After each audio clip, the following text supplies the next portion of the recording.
Vous le savez, ici on parle vélo sous toutes ses formes. Alors si je vous disais qu'il existe en France une fédération qui vous fait vivre cette passion toute l'année partout en France. La Fédération française de cyclotourisme, FF Vélo, à ne pas confondre avec la FFC. C'est plus de 110 000 adhérents, 3000 clubs sur toute la France et des milliers d'événements pour tous les styles, toutes les pratiques et surtout celui du plaisir de rouler sans compétition mais avec passion. Que vous soyez déjà dans un club ou que vous rouliez entre amis le week-end, sachez qu'il est très simple de créer votre propre asso et de rejoindre la fédération. En vous affiliant, votre asso et ses membres bénéficient d'une couverture adaptée et vous êtes couvert en cas d'accident, qu'il soit dans le cadre d'une sortie groupée ou même en solo. Cela vous garantit une tranquillité d'esprit lors de vos sorties, tout en offrant un cadre sécurisé pour organiser vos événements, avec le soutien de la fédération. Alors que vous soyez 5, 10 ou 20 à rouler ensemble, créez votre association, c'est simple, accessible et cela peut tout changer. D'ailleurs, du 3 au 10 août, à Orléans, FF Vélo organise la semaine fédérale, 8 jours de vélo et de fête, avec des parcours route, VTT et gravel ouverts à toutes et tous. Et pour les amateurs de défis, il y a aussi la cyclo-montagnarde, 200 km, 4000 mètres de dénivelé, un véritable challenge. La Fédération française de cyclotourisme, c'est le vélo pour tous, avec tous. Toutes les infos sur le site ffvélo.fr. Bonjour à toutes et à tous, bienvenue pour ce nouvel épisode du podcast Tous en selle. Je suis avec un invité extraordinaire aujourd'hui. Je suis avec Jean Sulpice. Bonjour Jean. Bonjour. Un grand merci pour le temps consacré. Un grand merci pour l'accueil. On est dans un cadre extraordinaire. Alors, il y a des gens qui voient le fond du décor, mais est-ce qu'on peut peut-être déjà commencer est-ce que tu peux nous expliquer où est-ce qu'on se situe? Quelle est l'histoire de ce bâtiment? Eh ben, on se situe à Talloires, dans la baie de Talloires, à l'auberge du Père Bise, cette maison mythique qui a marqué l'histoire de la gastronomie, qui a été créée en 1903 par la famille Bise. 4 générations se sont exprimées ici. Il y a eu 3 étoiles Michelin qui est venu couronner le talent de Marguerite Bise dans les années 50. Et ensuite, son fils a prolongé le talent de sa maman par 3 étoiles au guide Michelin. Et la maison, au décès de François Bise, a perdu la 3e étoile et a perdu un petit peu son aura culinaire. Mais cette maison est mythique parce que par l'histoire et aussi par son environnement qui rassemble l'auberge, par le roc de Cher, par le lac d'Annecy, par toutes ces montagnes qui l'entourent. Elle est vraiment située dans un environnement naturel unique. Et puis ce lieu aussi, je ne sais pas si tu le ressens, mais en fait c'est un lieu qui est très apaisé. On s'y sent bien, elle a une belle énergie. Donc pour se ressourcer, c'est vraiment un lieu unique. Et puis moi je partage ma passion dans cette histoire. Et avec Magali, mon épouse, j'ai créé un nouveau chapitre en 2016 en reprenant cette maison, en créant ici là où on est donc le 1903 qui porte l'année de création. Donc c'est un restaurant. J'ai pu aussi réinscrire mes 2 étoiles au guide Michelin dans la partie gastronomique que j'avais acquérie à Val Thorens. Et on a une boutique, on a un hôtel 5 étoiles qui est Relais Château aussi, et on a créé un spa qui est aussi bien accessible pour la clientèle extérieure que pour nos clientèles de notre hôtel.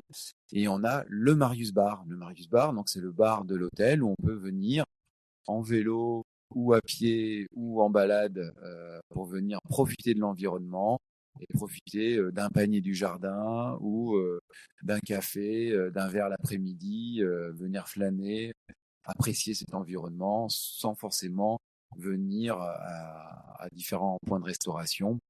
Voilà. Bon, en tout cas, la sérénité, je confirme, on s'y sent bien.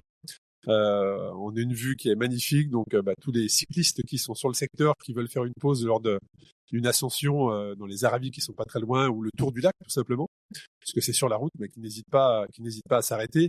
Alors si Jean, tu es face à moi, c'est qu'on va parler de vélo également. Tu es un passionné de cyclisme, d'outdoor aussi. J'ai aussi envie de te poser cette question pour débuter. Est-ce qu'on a bien récupéré de la Pieramanta? Oui, curieusement, j'ai très bien récupéré. Ça a été une belle épreuve, un bon moment de partage avec Charles Duboulot. parce que c'est une course en duo et j'en suis ressorti grand. Charles, c'est une personne extraordinaire avec un engagement qui est unique. Et il a su me faire vibrer dans ses Pyramontas et il m'a beaucoup accompagné sur les 2 derniers jours, même sur les 4 jours. Et on a eu un parcours remarquable. Et on a fait ces 10 000 mètres en 4 jours qui étaient juste uniques. Et dès samedi soir, j'étais dans mon activité professionnelle avec mes équipes au fourneau. Et j'ai pas eu le temps de vraiment de cogiter à quoi que ce soit. En fait, j'ai eu le on-off. C'est de la course à fond, revenir à fond dans mes cuisines. Et puis le changement de la carte de printemps, l'enchaînement. Et donc, j'ai pas eu le temps vraiment de penser à récupérer. Mais en fait, c'est aussi ma particularité, c'est que j'ai un métier qui est très prenant et quand je m'engage dans des différentes défis comme celui-là, et ben, comme mon métier prend une grosse place, et ben, en fait, je raisonne pas à dire comment je vais récupérer. En fait, c'est l'enchaînement dans mon milieu professionnel qui fait que je récupère et je me remets psychologiquement tout de suite dans mon univers professionnel. Et donc, il n'y a pas de question à se poser. Il n'y a pas de phase de transition. Voilà. Et puis, on va parler cyclisme. Mais avant qu'on rentre dans ta passion du vélo, j'aimerais savoir comment tout ça a commencé. C'est-à-dire que Jean Petit, est-ce que c'était déjà un passionné d'outdoor, de sport? Il aimait aller gambader dans les montagnes. Comment la cuisine est arrivée dans ta vie? Voilà, parle-nous de Jean Petit. Qui était Jean Petit? Alors, j'étais quelqu'un de très curieux.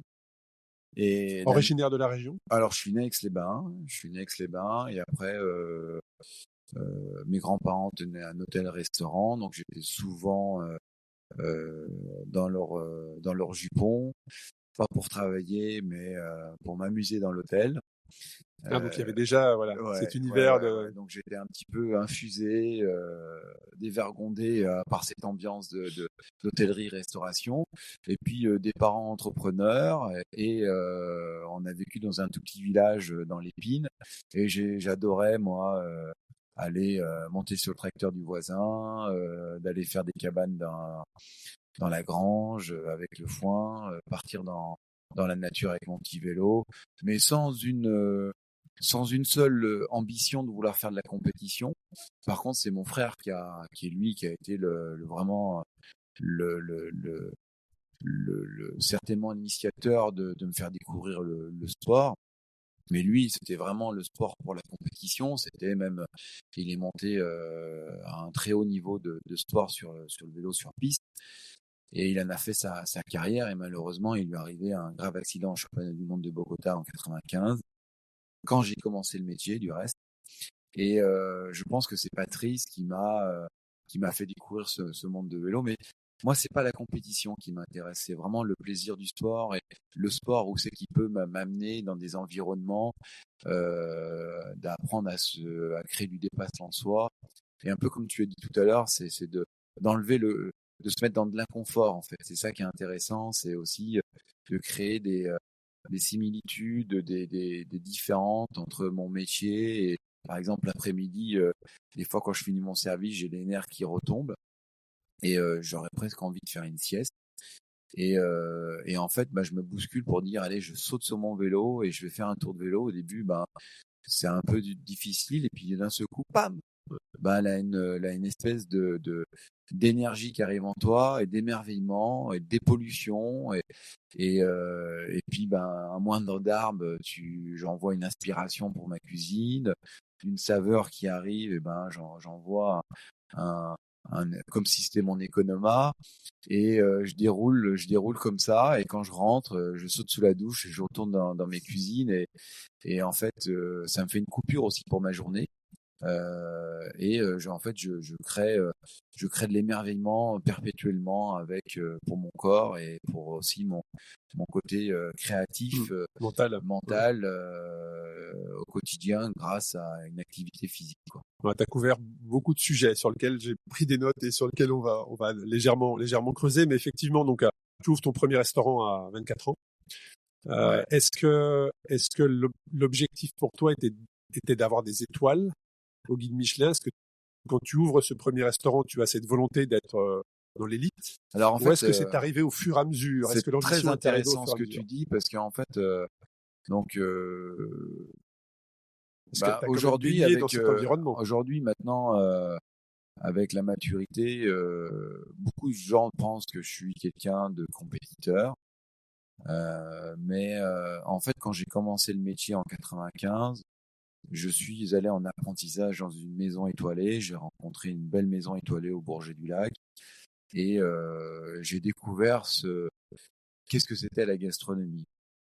Avant, j'avais fait un stage dans une restauration traditionnelle et quand j'ai découvert donc la gastronomie, ben pour moi, ça mettait un sens. C'est-à-dire que la gastronomie, c'est une remise en question, c'est de l'excellence. C'est de la Rien n'est, rigueur, non? c'est de la rigueur. Moi, Rien je n'est, pense à rigueur, tu vois, quand tu parles d'un restaurant ouais, étoilé, je me dis, il doit y avoir énormément de rigueur derrière. tout à Et je fait. fais le parallèle avec, tu as rencontré des grands champions cyclistes qui sont venus dans ton restaurant, mais je fais le parallèle avec le sport de haut niveau et ces grands champions qui doivent avoir une rigueur également pour aller chercher le top du top, très important. Donc, tu vois, moi, je pense que le parallèle, il peut être là aussi. Ben, en fait, quand j'ai commencé très jeune dans la gastronomie, je me suis aperçu qu'un assaisonnement, il est important. C'est-à-dire que la régularité de l'assaisonnement sur un filet de poisson ou dans une sauce est importante. Euh, Répéter aussi est important, c'est-à-dire que la cuisine, c'est si vous avez 30 convives à faire, c'est pas juste sur une table qu'on doit faire bien, c'est sur l'ensemble des tables qu'il faut faire bien. Et des fois, ben, on anime du vivant et il faut l'accompagner ce vivant, il faut accompagner sur de la régularité. Et donc là, ça c'est de la rigueur, là aussi de l'engagement. Parce que ben, quand il faut se lever tous les matins tôt, se coucher tard, et ben, il faut être engagé. Et donc, il faut aller de l'avant, il faut créer des recettes. Il faut Des savoir fois, pourquoi on sait, hein. Faut avoir, c'est une vraie vision, des hein. fois aussi, on a une montagne de travail à faire. Et c'est un peu comme des fois dans le sport où ben, il faut faire le job au bon moment. Et donc, il y a des similitudes. Mais ça, en fait, je les ai couplés grâce à mon frère qui, lui, je l'ai toujours accompagné sur ses courses. Je l'ai toujours vu évoluer dans son sport. Et en fait, naturellement, j'ai couplé la cuisine avec le sport. Mais le sport, il était pas forcément là pour une compétition, mais il était une muse pour moi, pour venir entretenir cette forme de rigueur et d'excellence et d'épanouissement. Et je l'ai découvert, le besoin de faire du sport, quand je suis rentré dans les brigades de Marc Vera, où j'avais un rythme hyper soutenu. Et j'avais besoin à un moment donné de trouver quelque chose qui me sorte de la cuisine, mais tout en même temps qui l'entretienne, ce pouvoir d'excellence et d'exigence, mais qui me dépollue, mais en même temps qui me laisse dans cet univers. Que tu n'avais pas avant. Que je n'avais pas avant. Et donc, en fait, j'avais besoin de trouver quelque chose qui me détache pour m'accompagner dans ce que j'aime, c'est la nature. Et ça s'est commencé par le VTT.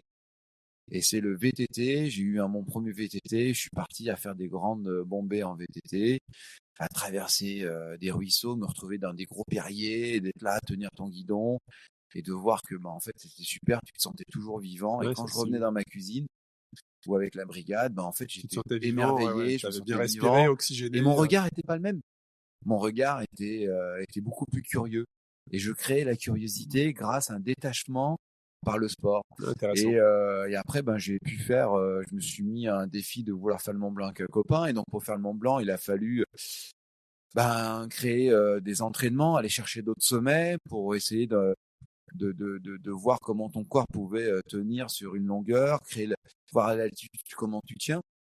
Et en fait, je me suis aperçu que ça me faisait du bien et c'était un véritable équilibre. Et depuis ça, j'ai nourri cet équilibre, même quand j'étais sur Val Thorens ou dans n'importe quel, même quand j'ai travaillé sur Paris, j'allais faire un petit footing, etc. Et j'ai toujours gardé cet équilibre sportif pour être le plus précis dans la cuisine et toujours être dans l'excellence. Alors ici, on a Taloir. Tu parlais justement d'aller sur Paris, mais est-ce qu'en tant que grand chef étoilé, tu as été vivre des expériences à l'étranger, quelques jours ou quelques semaines? Exactement. Quand je suis parti chez Ed Bouli en stage à Rosas, Je suis parti avec mon VTT dans le coffre et moi j'allais pas sur la plage, j'allais prendre mon VTT, je découvrir des chemins, des endroits de dingue et je partais toujours avec mon vélo et quand j'étais en Bretagne chez Patrick Geffroy, c'est pareil. Je suis parti avec mon vélo quand je suis allé chez Klein Ça fait partie de en quelque part, Alsace. tu fais ta valise. Je fais ma valise, Ça mais fait j'ai mes partie, baskets voilà. et j'ai mon vélo. J'ai toujours, même quand je fais ma valise, je prépare mes affaires de sport avant de préparer le reste, quoi. Avant de préparer une tenue de soirée, je prépare la tenue de sport. Et, euh, et avant de me coucher, je sais, dans ma tête, je sais que mon réveil va sonner à telle heure pour aller courir avant d'aller prendre le petit déjeuner ou voilà, etc. C'est que je sais à quel moment j'irai pour l'organiser, pour voilà, me dépolluer. Et puis c'est de l'anticipation aussi. C'est de l'anticipation, m'infuser de bonheur. Est-ce qu'aujourd'hui, tu as des routines, Jean? C'est-à-dire qu'est-ce qu'aujourd'hui, c'est en fonction de ton emploi du temps, de tes engagements, ou est-ce que tu sais chaque semaine de combien de temps ou d'heures, en tout cas, tu as besoin pour te sentir bien? Est-ce que c'est 5 heures? Est-ce que c'est 15 heures? Est-ce que c'est... Non, en fait, j'ai aucune. Je m'adapte et je veux surtout pas me l'imposer. Et en fait, c'est la météo qui va me dire. Ça va être mon temps de travail et en fait, je m'adapte et je fais. Et aujourd'hui, si j'ai pas le temps de faire du vélo, je vais prendre un coup de basket. Si j'ai pas le temps de courir, je vais marcher. Voilà, en fait, aucune ambition de rester dans une routine. C'est bien au contraire. C'est c'est de créer de l'énergie avec différentes activités, que ce soit VTT, que ce soit gravel, que ce soit vélo de route, et que ce soit une longue sortie, une courte sortie. Et c'est ça qui est génial parce que je m'adapte. Et à chaque fois, le mot-clé, c'est du plaisir, du plaisir, du plaisir, de l'émerveillement et à la découverte. Et quand tu parlais tout à l'heure de ta cuisine, moi, en préparant cet épisode, je me suis dit qu'il y avait beaucoup de similitudes entre ta cuisine qui est faite autour des saisons et la vie quelque part de cycliste professionnel ou en tout cas de cycliste même amateur qui fait aussi sa saison quelque part en fonction des saisons. Quel lien tu fais entre ta cuisine qui est vraiment tournée autour de l'environnement, la nature et les saisons et le métier de professionnel, toi qui as eu l'occasion aussi de voir passer beaucoup de champions ici? Est-ce que quand tu vas rouler en fonction des saisons, tu as des idées, des inspirations? Tu t'arrêtes noter quelquefois les idées que tu as en tête de peur de les oublier? Comment le sport, le vélo plus particulièrement, mais t'inspire dans ton quotidien? C'est exactement ça. C'est que moi, les activités physiques, je les fais comme ma cuisine au rythme des saisons. C'est-à-dire qu'à chaque saison, je vais adapter le sport. Je vais pas faire du vélo toute l'année. Je vais pas monter sur un entraîneur pour faire du vélo. Même des fois, quand je vois en plein hiver des gens faire du vélo, je me dis mais comment ils font? Moi, je vais adapter mon activité physique, soit par du ski, soit par du gravel, du VTT à l'automne quand on voit qu'il y a des routes qui sont un peu mouillées avec des feuilles. Je vais pas faire du vélo de route, quoi. Je vais plutôt aller chercher mon VTT. Pas de fameux, ce qui se pratique beaucoup aujourd'hui, de Zwift, d'home trainer non, ça, connecté. Toi, c'est pas je ton... refuse même. C'est la Je suis nature. un anti de ça, même si c'est certainement bénéfique sportivement. Mais je suis un anti ça. Je cherche C'est pas du tout ça dans le sport. c'est bénéfique, je Moi, pense, pour moi, il faut quand t'as que un mon objectif. corps, quand il fait froid, il faut qu'il sente, Faut qu'il ressente le froid. il s'adapte, il faut qu'il ressente le froid. Il faut que j'ai froid aux pieds, froid aux mains. Ça veut dire qu'il y a une saison qui arrive. Ça veut dire que psychologiquement, ça va me mettre dans une nature et je vais m'adapter à ça comme la nature a s'adapter. Et c'est ça pour moi qui est important et que je recherche. J'ai un besoin de ça. Et ça va m'adapter aussi à mon pilotage. S'il fait froid, ça veut dire que le pilotage sera pas le même. Et parce que le chemin, il sera plus froid. Et donc, c'est ça qui est intéressant. Et c'est ça que je recherche, quoi. Je recherche à créer l'adaptation et à m'adapter par rapport à ce que la nature, l'information qu'elle me donne et ces informations qu'elle me donne, elles sont automatiquement retranscrites dans ma cuisine, dans mon aspiration, et c'est ça qui me passionne, quoi. Et puis moi, ça me crée, ça m'émerveille, c'est-à-dire que ça m'enlève les mauvaises toxines pour mettre des bonnes toxines, ça me crée de l'endorphine, et c'est de l'endorphine, c'est ça qui m'accompagne au quotidien, quoi. Et dans la création de tes plats, on en parlait juste avant que les micros ouvrent, et je me suis dit, tiens, il y a beaucoup de similitudes avec le sport outdoor, le cycliste, c'est-à-dire les rencontres, le partage. le côté nutritif également. Comment tu construis tes plats autour de tout ça, justement?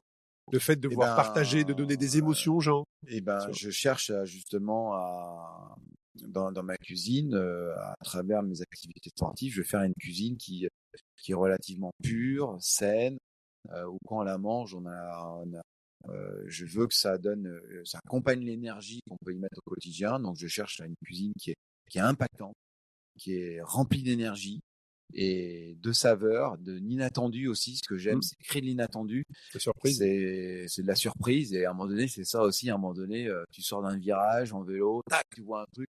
Et ben, c'est de l'inattendu et tu t'adaptes. Et ça, c'est génial. Et c'est ce que je veux aussi faire dans la cuisine. Et puis, moi, ce que j'aime aussi dans le sport, c'est par exemple quand je prends mon vélo et qu'il y a une flaque d'eau, et ben, j'adore la bloc dedans. Et c'est un peu aussi ce côté un peu enfantin, Ouais, quoi. on retombe en enfance. On retombe enfance et on revient, on est plein de L'insouciance, goût. quelque part. Ouais. Et bah, c'est ça, quoi, qui est génial, quoi. Moi, j'adore, quoi. Et dans la cuisine, c'est ça aussi. J'ai nos limites, quoi. En fait, c'est nos limites, quoi. Et je suis pas, je me prends pas au jeu de dire il faut qu'elle jamais parce que c'est de la gastronomie, un produit noble, par exemple du caviar ou voilà. Non, je reste dans des valeurs qui sont simples, des valeurs qui sont comme moi en fait. Et c'est ça qui me passionne.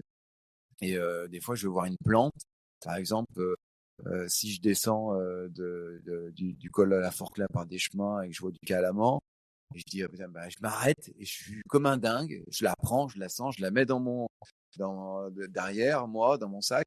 Et je suis super, je reviens, j'ai du calaman. Et donc, si je trouve du calaman, pour moi, c'est une autre saison, c'est une saveur mentholée des sous-bois. Et du coup, ça me donne envie de faire quelque chose de frais, dynamique comme ça. Et c'est vrai, c'est sincère. Je m'arrête et je la vois, je la ramasse et je suis là, je suis comme un dingue, quoi. Quand je passe dans une forêt d'épicéas, bah, waouh, je suis super content. Pareil, et ben, je vais envie de faire un plat d'épicéas.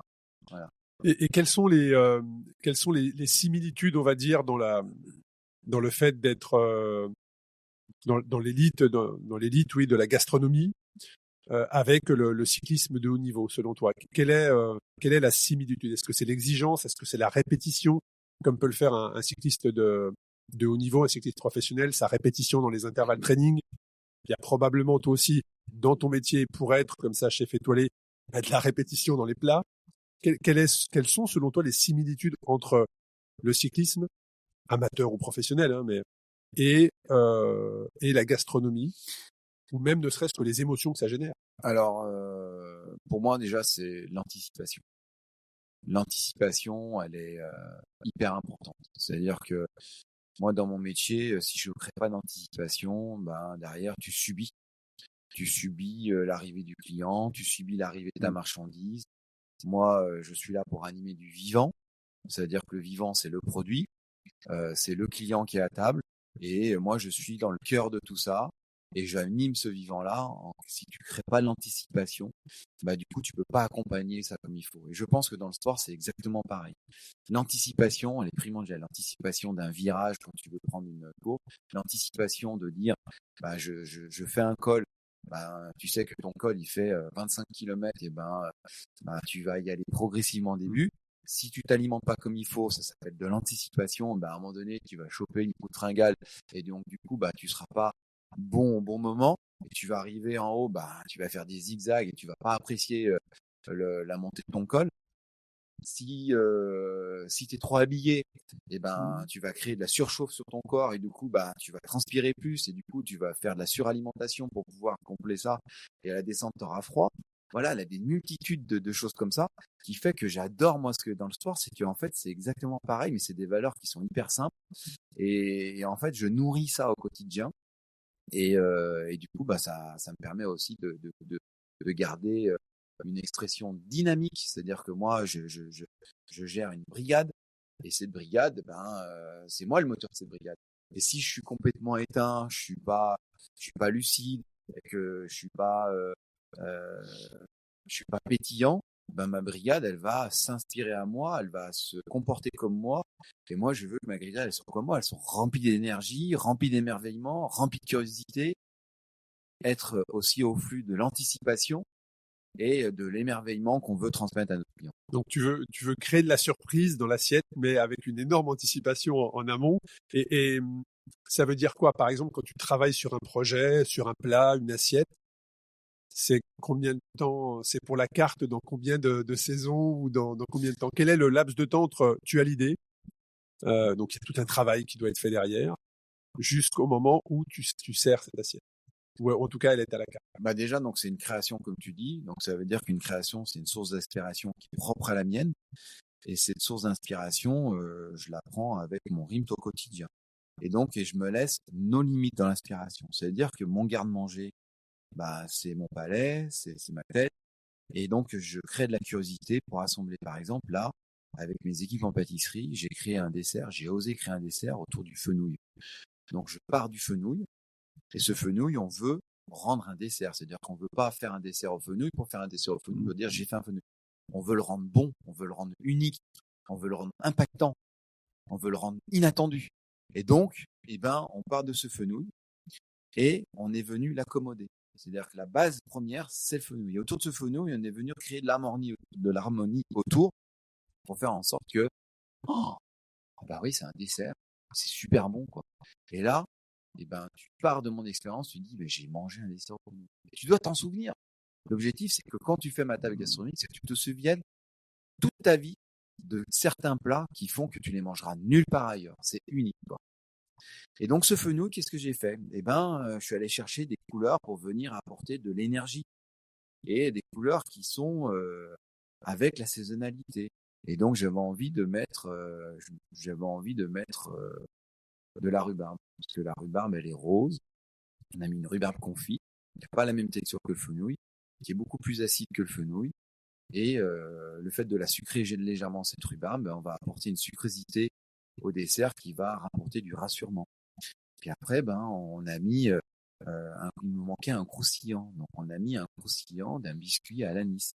Puis on a dit, il nous manque une saveur qui soit éclatante. Donc au début, on avait mis une glace au vermouth. C'était un peu trop acide et ça manquait d'une harmonie. Puis je me suis dit, en fait, le fenouil, c'est quoi? C'est quand même une saveur anisée et on voulait renforcer cette saveur anisée. Et quand je fais mes cols de haute montagne, là, une plante qui est extraordinaire, qui fait vraiment rayonner les Alpes, c'est l'absinthe. Oui, et donc, du coup, j'ai décidé de faire une glace à l'absinthe. Et puis, on est venu, au fur et à mesure, de goûter ce dessert. J'en ai peut-être goûté une 50aine. On l'a construit au fur et à mesure pour trouver l'équilibre parfait, quoi. Et le fait de remonter sur mon vélo, de faire du sport, j'ai pas de frustration de manger 50 desserts, quoi. Parce qu'à chaque fois que je remonte sur mon vélo, je monte un col. J'ai pas la sensation d'être dans la souffrance ou d'être de monter un col. Je suis concentré psychologiquement sur moi. Et le vélo, c'est génial parce qu'en fait, t'es assis, t'as qu'une chose, c'est à pédaler. De temps en temps, tu bois un peu d'eau. Et comme moi, j'ai mangé 50 desserts avant, j'ai pas besoin de manger de barres de céréales, etc. Et je monte et j'arrive, je trouve des solutions, dire tiens, je vais apporter ci, je vais faire ça. Et quand je reviens, j'ai la solution. Et en fait, c'est vraiment une muse pour moi de faire du sport. Et ça me permet de me canaliser, en fait, parce que je suis quelqu'un de très dynamique. J'ai toujours été comme ça quand gamin. Moi, à l'école, je comprenais pas comment rester assis. J'arrivais pas à rester concentré. Et le sport me permet de canaliser ma concentration et de nourrir au quotidien ma passion culinaire. Tout ça est très très intéressant. Quand je t'écoute parler, Jean, je fais moi le parallèle et la similitude avec les grands leaders, les grands champions cyclistes, qui certains se disent bon, dans 3-5 ans, je veux gagner un grand tour ou un monument du cyclisme. Mais je ne peux pas le gagner seul.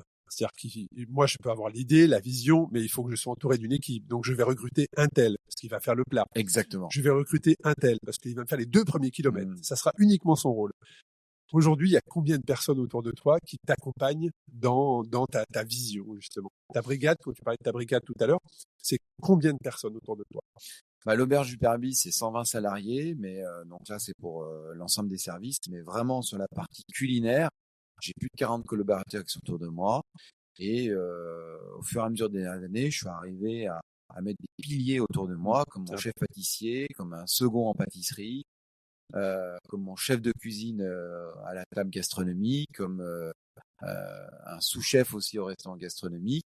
Et en fait, ce qui est passionnant dans tout ça, c'est que on est au quotidien ensemble pour partager nos sensibilités, partager notre envie, et on construit nos assiettes avec ces différentes personnalités qui ont du talent aussi, et on partage au quotidien cette envie de faire grandir notre travail. Et ça c'est vraiment passionnant parce que c'est un peu comme une équipe de vélo. Chacun est à sa place et on croit que le chef il fait tout, mais en fait aujourd'hui je suis vraiment arrivé à me détacher, à me concentrer sur la création pour pouvoir, et avec mes collaborateurs, de faire grandir ce travail et d'arriver à le répéter au quotidien pour qu'il soit le plus précis possible. Et là on parle de collaborateurs, mais aussi là aussi tous mes producteurs. Par exemple, j'ai mon pêcheur Florent Capretti qui lui a une importance forte dans l'émerveillement que j'apporte au quotidien, parce que quand je suis arrivé à l'auberge, Florent était le pêcheur de la famille Sbi. Je vais régulièrement à la pêche avec lui pour comprendre aussi sa personnalité. C'est quelqu'un, il reste 2 pêcheurs sur le lac, et j'ai la chance d'avoir Flo qui au quotidien me fournit le poisson emblématique du lac d'Annecy-La Ferra. Et le fait d'aller le voir le matin à 5h du matin sur le lac, qu'il fasse beau, qu'il fasse froid, qu'il pleuve, qu'il vente, il est sur le lac et il sort ses poissons sauvages, uniques du lac d'Annecy. Et moi, c'est une envie forte de vouloir l'accommoder au mieux, et pas forcément de le faire comme j'ai appris, mais c'est de le faire comme moi, ma sensibilité, je veux faire. Donc c'est créer une recette unique et intemporelle au moment présent avec son poisson-là. C'est d'aller chercher un assaisonnement précis, d'aller chercher une cuisson, d'aller chercher une saveur qui va venir l'accommoder. Et c'est ça qui est passionnant, jusqu'à l'assiette aussi, de Cécile Ballory, que j'ai rencontrée il y a 2 ans, qui est une guide de haute montagne. Avec l'arrivée de ses enfants, a voulu mettre de côté son métier de guide, et elle a trouvé un nouveau métier qui la passionne, c'est de faire de la céramisme. Et un jour, elle m'a écrit complètement humblement sur les réseaux sociaux pour présenter son travail. Je suis allé la voir, la rencontrer, et aujourd'hui elle crée les assiettes spécialement pour moi. Et jusqu'à l'assiette, on crée jusqu'à l'assiette. Il y a cette réflexion jusqu'à l'assiette. Ouais. Jusqu'à l'assiette, pour rendre quelque chose de complètement unique et incopiable. Et c'est ça qui est génial.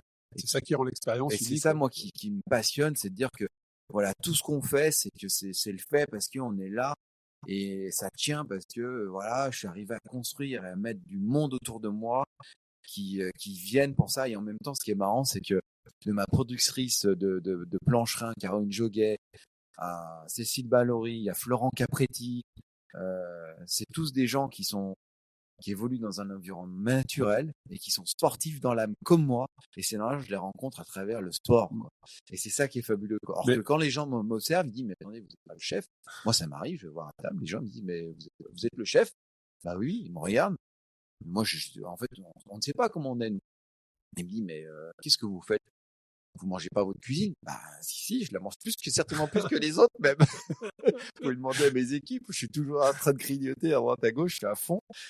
Et en fait, ouais, je suis tellement en décalage du modèle du chef qui a le ventre qui traîne par terre, et voilà.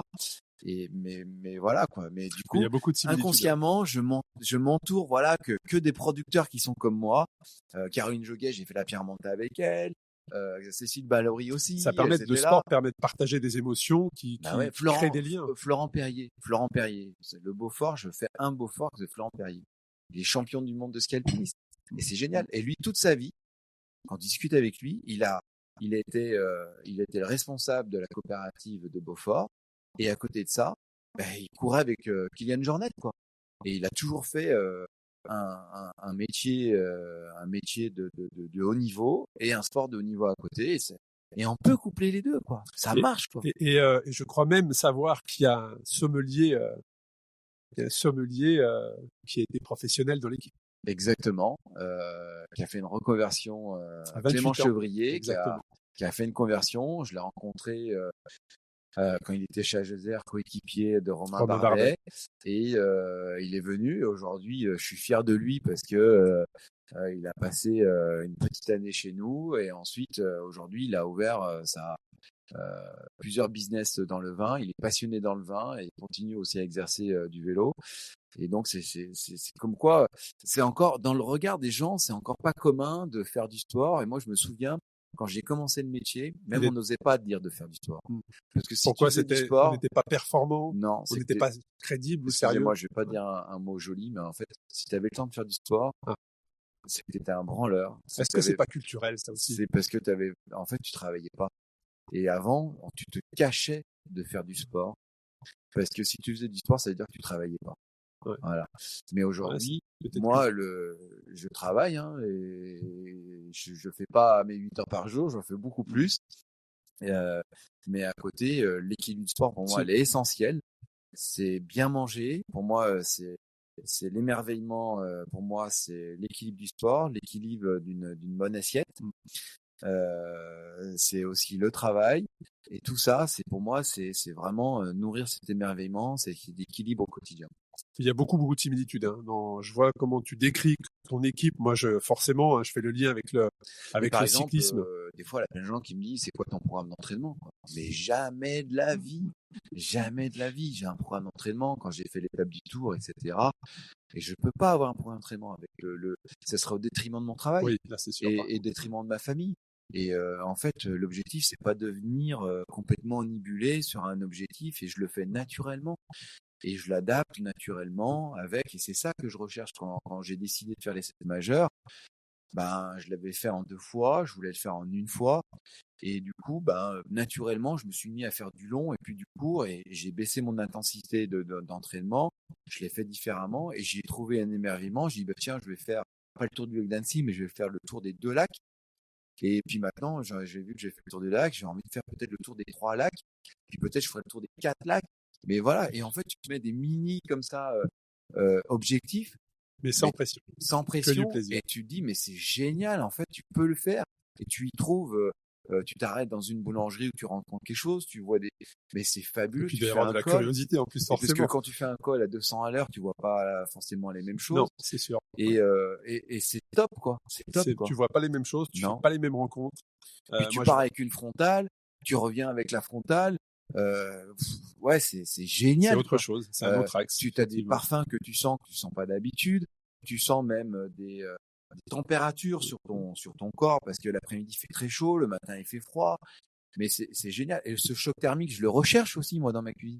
Je cherche à créer du choc thermique, parce que le choc thermique va te faire créer des éveils de saveurs gustatives. Et c'est ça qui est intéressant. Et le fait de le vivre naturellement et physiquement, eh ben, j'ai envie de le retranscrire culinairement.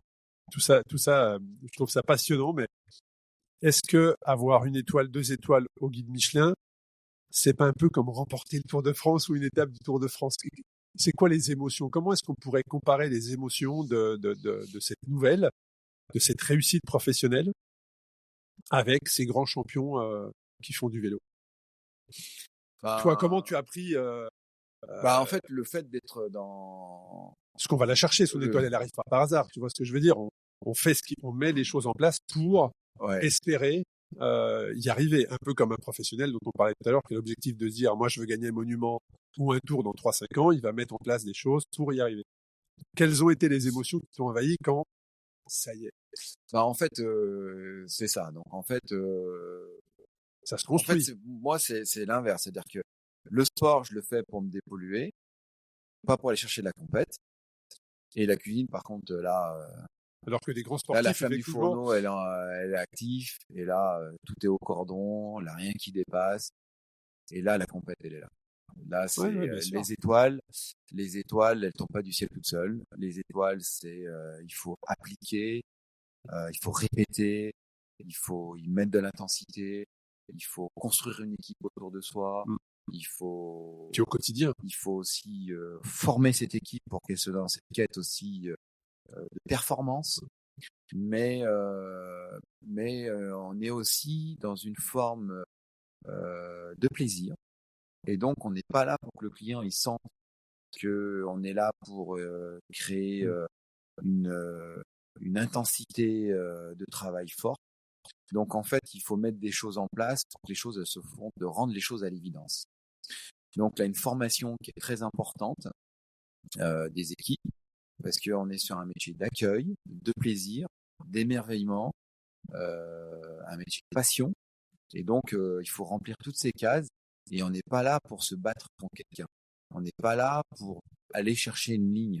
On est là pour justement aller créer une expérience unique et une émotion la plus forte possible. C'est ça qui est important, quoi. Ce qui veut dire que dans tes équipes, c'est un peu comme dans le cyclisme où tu as des équipes qu'on appelle aujourd'hui les équipes développement, c'est-à-dire que c'est les jeunes espoirs pour demain. C'est-à-dire que dans tes équipes, tu recrutes peut-être des personnes où tu te dis, bon, lui, j'aimerais qu'il arrive à maturité, il ou elle, dans quelques années, donc je le mets dans cet espace-là pour qu'il grandisse, qu'il se développe. Exactement. Ouais. Faut être patient parce que des fois, tu prends des équipes, tu as quelqu'un qui arrive, déjà, d'être dans une grande brigade, c'est difficile. Ça Et, doit être impressionnant. et à un moment donné, on le sent que il a quelque chose et puis il faut lui laisser le temps de prendre ses marques et un jour, il a un déclic qui se fait et de chef de parti, il vient premier chef de parti, de chef de parti, il vient second. Et puis on le voit que avec la maturité, avec la compréhension aussi de ma personnalité, parce que ce qui est dur pour mes équipes, il faut qu'ils comprennent ma personnalité pour compléter ma personnalité, c'est ça qui est important. Ouais, et après, donc du coup, on crée de la complémentarité entre nous. Et puis on évolue, on grandit, et c'est là où c'est génial, où le soufflet, là, il prend sens et il pousse, et il devient la recette, elle est réussie, quoi. Et donc moi, maintenant, j'ai commencé mon métier depuis 95. J'ai travaillé chez des grands chefs, je me suis installé en 2002, et depuis 2002, je travaille pour faire en sorte que ma cuisine elle soit la mienne et de trouver de créer une équipe autour de moi qui me complète et qu'on vienne justement faire un travail le plus haut niveau, mais du plus haut niveau de l'émotion. Mon métier, c'est avant tout de l'émotion. C'est créer de l'émotion. Et ça, c'est un travail où le sport, et c'est là où mon frère, le fait d'aller le voir sur les courses, de le voir répéter, de le voir à ses entraînements, de voir tous les petits détails qu'il pouvait apporter à son hygiène de vie pour en faire un métier de sport, est devenu compléter mon quotidien rituel culinaire. Est-ce que, alors j'avais prévu d'en parler de ce chapitre-là. Quel a été l'impact de l'accident de ton frère? C'était à Bogota, effectivement, le dernier tour d'échauffement. Il est percuté par un autre cycliste français. Quel impact ça a eu dans ta vie d'homme? Comme s'il y a Est-ce qu'il y a eu un avant ou est-ce qu'il y a eu un après? Oui, il a eu inconsciemment, c'est sûr qu'il y a eu un avant. J'ai pas été le même homme. C'est qu'à un moment donné, je me suis retrouvé seul et où j'avais l'impression que, comme si c'était un tremblement de terre, que la vie s'arrêtait. Et en tout cas, la vie s'est arrêtée pour mon frère à ce moment-là. Et là, ça m'a mis un coup de pied dans le cul. Dit voilà, mon loulou, maintenant, il va falloir que c'est à toi de mettre un sens à ta vie et que tout ce que Patrice avait fait auparavant pour essayer de devenir champion du monde, il rêvait aussi. Il était en équipe de France. Son rêve, sur un niveau international. C'était d'être. Il était de toute façon, il était arrivé au début de son art. Il a commencé très jeune aussi, à l'âge de 15 ans, et il arrivait au début de son art à l'effervescence d'être le meilleur mondial. Et là, tout s'arrête du jour au lendemain. Et donc, du coup, inconsciemment, peut-être, je me suis dit que c'est à moi de relever ça et de le faire culinairement. Ouais. Voilà. Et de la manière la plus. Et pourquoi culinairement? possible. Parce que je sais pas, je suis encore trop jeune pour le dire. Pourquoi culinairement? Parce que je suis né dans cet environnement d'hôtellerie-restauration par mes grands-parents. Et moi, ça n'a pas été une obligation de faire ce métier-là. Et en fait, je l'ai choisi naturellement. Et puis, en fait, pour moi, c'est évident. Je fais ça. Je suis en accord, quoi. En fait, tout allait très vite pour moi parce que quand j'étais gamin, on m'a pas forcé de le faire. Et donc, quand je jouais à cache-cache dans la lingerie, parce que c'était un bon spot pour se cacher avec mes cousines, et quand j'allais dans la cave, au fond de la cave, on se disait t'es cap ou pas cap d'aller au fond de la cave parce que ça faisait peur. Et donc on allait au fond de la cave parce que c'était noir, il y avait le tas d'araignées et on avait peur. Et donc c'était aussi pour quelque part pour combattre sa peur. Et on allait dans la cave, c'est tout bête quoi. Et elle avait des pétrus, elle avait des grandes bouteilles et on voyait pas tout ça. Nous, on était un peu souciants, on était là. Et quand il fallait ouvrir la porte de l'ascenseur des clients pour les accompagner euh, dans leur chambre, on tirait les rideaux. Euh, voilà, on leur présentait la salle de bain, voilà, le lit, etc. Si vous avez besoin de quoi que ce soit, vous pouvez appeler la réception. Il y avait et déjà la base. La base était là, le socle. On avait le pourboire. Nous, on le faisait, c'était un jeu pour nous, quoi. Voilà, on tirait, et puis ils étaient super. Les clients, ils voyaient un enfant faire ça, et c'était pour eux, c'était waouh. Et c'était une maison de famille, quoi. Et puis on le faisait pas dans aucun intérêt financier ou un intérêt professionnel. C'était comme ça, quoi. Voilà. Quand fallait amener avec l'apéritif, fallait amener des petites cacahuètes, voilà. Bah, c'est comme ça, quoi. En fait, c'est mon éducation, quoi. C'est mon éducation comme ça, et donc tout s'est fait naturellement. Et quand je suis rentré dans la cuisine, bah là, naturellement, la flamme, elle s'est allumée, et j'ai dit, je veux pas l'arrêter, la flamme. Et j'irai jusqu'au bout. J'irai jusqu'au bout, de la même manière qu'un alpiniste, s'il décide de faire une voie, et quoi qu'il se passe, eh ben, je vais au sommet. Je me suis engagé, j'y vais. Moi, je me suis engagé dans le monde étoilé. C'est clair, la 1 étoile, la 2 étoiles. La plus belle récompense, c'est la 3e étoile. Je vais pas m'arrêter 1 étoile quand j'ai eu ma première étoile en 2006. Je vais aller chercher la 2e. Et depuis 2010, je suis à 2 étoiles. Si je suis venu à l'auberge du Perbise, ben inconsciemment, c'est pour aller chercher la plus belle récompense culinaire. Mais je suis pas seul dans cette récompense. Mon objectif, c'est d'accompagner mes producteurs, l'ensemble de mes fournisseurs, mes équipes, mon village, mon département. Voilà, quoi. Je veux faire rayonner tout le monde, quoi. C'est pas égoïstement. Je suis pas seul dans cette quête de l'excellence. C'est ça qui est magique, quoi.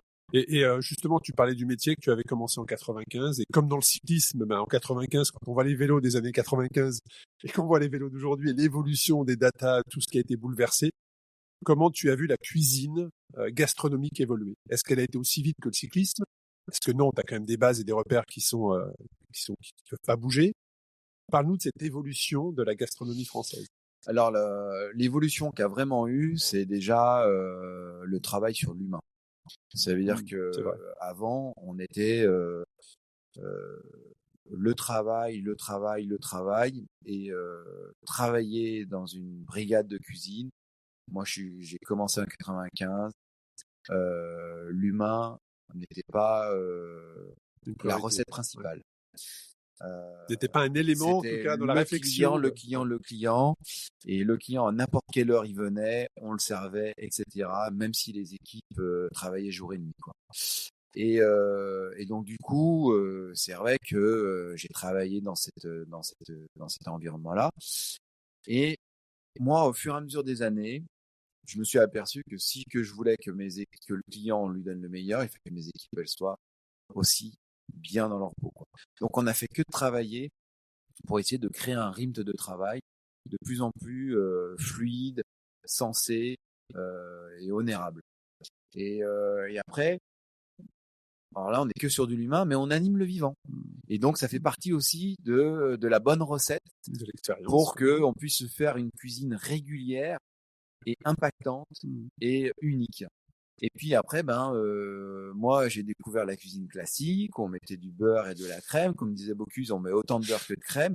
Donc, oui, c'est génial, hein, le beurre et la crème. Hein, c'est comme le sel, c'est comme le sucre, ça fixe les saveurs. Et donc, on a une cuisine qui est bonne, qui est gourmande. Mais on s'est aperçu que, en termes tu peux pas faire du vélo et manger 1 kilo de beurre, ça marche pas. Et donc, il a fallu créer de la finesse, aller chercher la pureté dans la cuisine. Et donc, on a eu une influence de cette cuisine espagnole par une cuisine moléculaire où on fait comme une forme de tapas, 20-30 plats, et on en sort complètement perdu un peu de cette cuisine, quoi. Alors c'est bien, on a l'impression d'en avoir pour son argent, mais quand tu vas manger 20 plats, à la fin, tu sais plus ce que tu as fait, quoi. Voilà, quoi. Et tu sais plus ce que tu as dégusté, pardon. Et puis, je trouve qu'on est revenu sur l'essentiel. C'est-à-dire qu'aujourd'hui, la gastronomie, pour une certaine génération, ça leur déplaît, mais on fait un menu unique qui est vraiment d'une maîtrise de la petite bouchée qui s'appelle un canapé jusqu'à la mignardise, à une succession de plats et de saveurs qui vont vous amener dans l'univers du chef, à la découverte de produits et de saveurs et de textures, comme une pièce de théâtre. Et là, vous vous laissez guider, porter, et même des saveurs ou des produits que d'habitude que vous mangez, que vous aimez pas, et là, elles vous émerveillent. Et ben c'est ça pour moi la haute gastronomie, quoi. Par exemple, je fais un plat autour de la blette. La blette, les gens disent j'aime pas la blette. Et ils mangent la blette, ils disent mais chef, j'ai mangé de la blette, c'est extraordinaire. J'en avais un mauvais souvenir de la cantine. Et là aujourd'hui, moi, m'avait fait aimer la blette, quoi. Le fenouil, c'est pareil, ce dessert, ce fameux dessert au fenouil. On vient de le sortir. Là, pas plus tard qu'une semaine. J'ai déjà des clients qui me disent je n'aime pas le fenouil. Vous m'avez fait manger un dessert au fenouil. Mais moi, ma plus belle récompense, elle est là. C'est de faire lâcher des larmes de bonheur et d'émerveillement à mes clients juste avec une assiette, quoi. Et ça s'appelle l'émotion, quoi. Exactement. Et moi, l'émotion, c'est ça que je cherche, toi. Je cherche l'émotion sans arrêt, quoi. Il n'y a que ça qui m'émerveille et qui me fait lever tous les matins. Bon, Jean, un grand merci. Je sais que ton temps est compté, mais s'il y avait un dernier message à faire passer, alors on a bien compris, d'habitude, je pose la question, c'est quoi la suite? Bon, là, on a compris quelle était la suite à donner, le sens de là où tu voulais aller, la direction. Mais voilà, s'il y avait un message que tu souhaiterais faire passer aux auditeurs, aux auditrices du podcast Tous en Selle. Eh ben, créer l'émerveillement au quotidien, qu'elle soit sportive, professionnelle ou personnelle. En tout cas, c'est ce que j'essaye de faire au quotidien et à travers des choses naturelles et simples.